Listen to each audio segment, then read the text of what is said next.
ఓం సరస్వత్యై నమః. శ్రీ సరస్వతీదేవి ద్వాదశనామ స్తోత్రం. ఎవరైతే 3 సంధ్యలలో ఈ స్తోత్రాన్ని భక్తితో పారాయణ చేస్తారో వారి జిహ్వాగ్రమున అంటే నాలుక పైన ఆ తల్లి స్వయంగా నివసించి అపారమైన మేధాశక్తిని సర్వసిద్ధులను ప్రసాదిస్తుంది.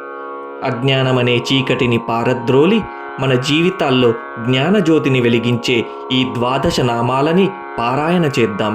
సరస్వతీ త్వయం దృష్ట్వా వీణా పుస్తకధారిణి హంసవాహన సమాయుక్త విద్యాదానకరీ మమ.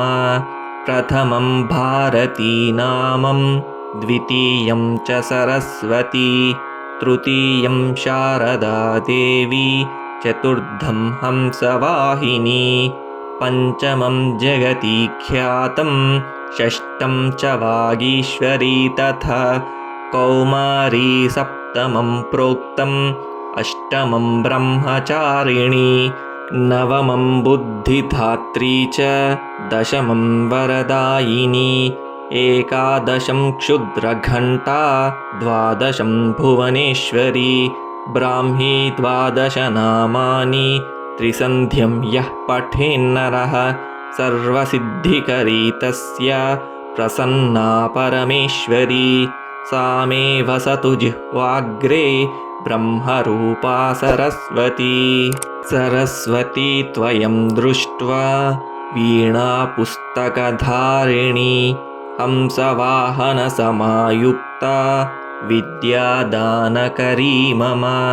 ప్రథమం భారతీ నామం ద్వితీయం చ సరస్వతీ తృతీయం శారదా దేవి చతుర్థం హంసవాహిని పంచమం జగతి ఖ్యాతం షష్టం చ వాగీశ్వరీ తథా కౌమారీ సప్తమం ప్రోక్తం అష్టమం బ్రహ్మచారిణి నవమం బుద్ధిధాత్రీ చ దశమం వరదాయిని ఏకాదశం క్షుద్రఘంటా ద్వాదశం భువనేశ్వరీ బ్రాహ్మీ ద్వాదశ నామాని త్రిసంధ్యం యః పఠేన్నరః సర్వసిద్ధికరీ తస్య ప్రసన్నా పరమేశ్వరీ. సా మే వసతు జిహ్వాగ్రే బ్రహ్మరూపా సరస్వతీ. సరస్వతీ త్వయం దృష్ట్వా వీణా పుస్తకధారిణి హంసవాహన సమాయుక్త విద్యాదానకరీ మమ. ప్రథమం భారతీ నామం ద్వితీయం చ సరస్వతీ తృతీయం శారదా దేవి చతుర్థం హంసవాహిని పంచమం జగతి ఖ్యాతం షష్టం చ వాగీశ్వరీ తథా కౌమారీ సప్తమం ప్రోక్తం అష్టమం బ్రహ్మచారిణి నవమం బుద్ధిధాత్రీ చ దశమం వరదాయిని ఏకాదశం క్షుద్రఘంటా ద్వాదశం భువనేశ్వరీ బ్రాహ్మీ ద్వాదశ నామాని త్రిసంధ్యం యః పఠేన్నరః సర్వసిద్ధికరీ తస్య ప్రసన్నా పరమేశ్వరీ. సా మే వసతు జిహ్వాగ్రే బ్రహ్మరూపా సరస్వతీ. సరస్వతీ త్వయం దృష్ట్వా వీణా పుస్తకధారిణి హంసవాహన సమాయుక్త విద్యాదానకరీ మమ.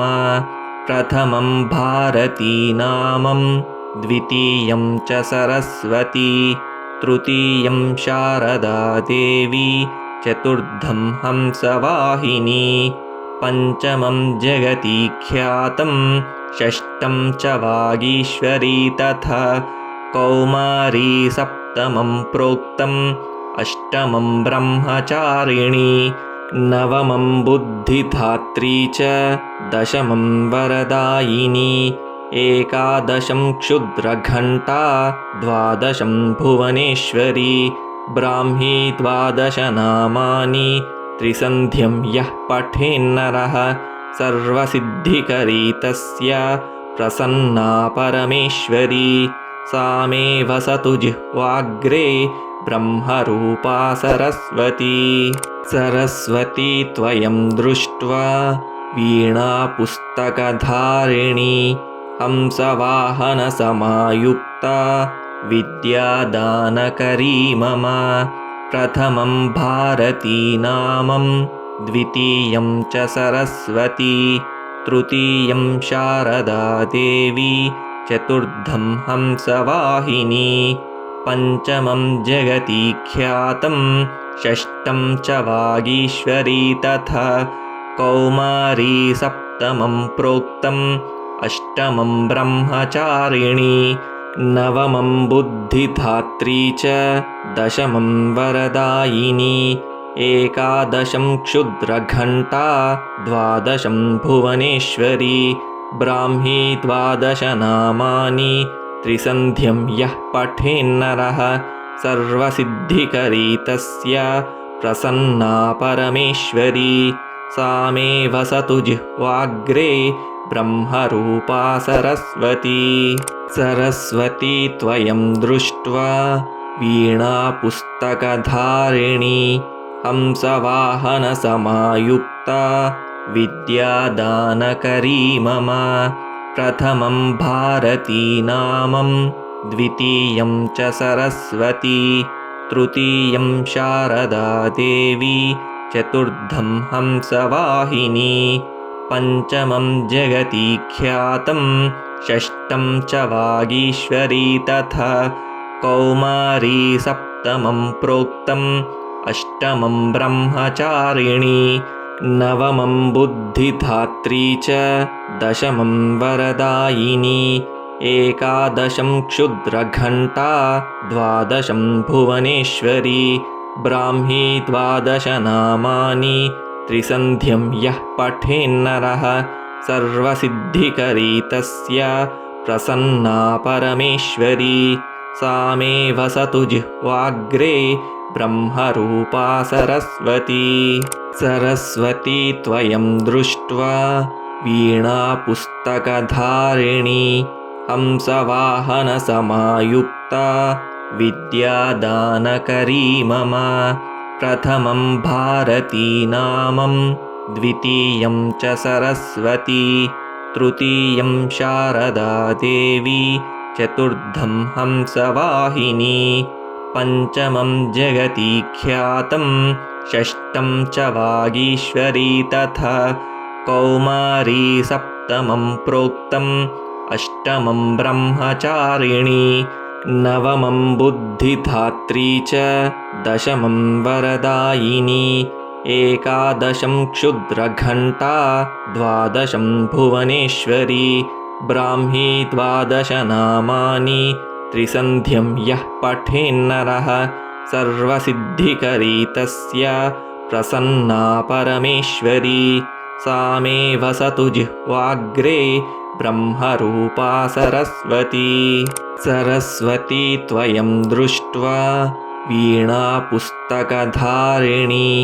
हंसवाहनसमायुक्ता विद्यादानकरी मम।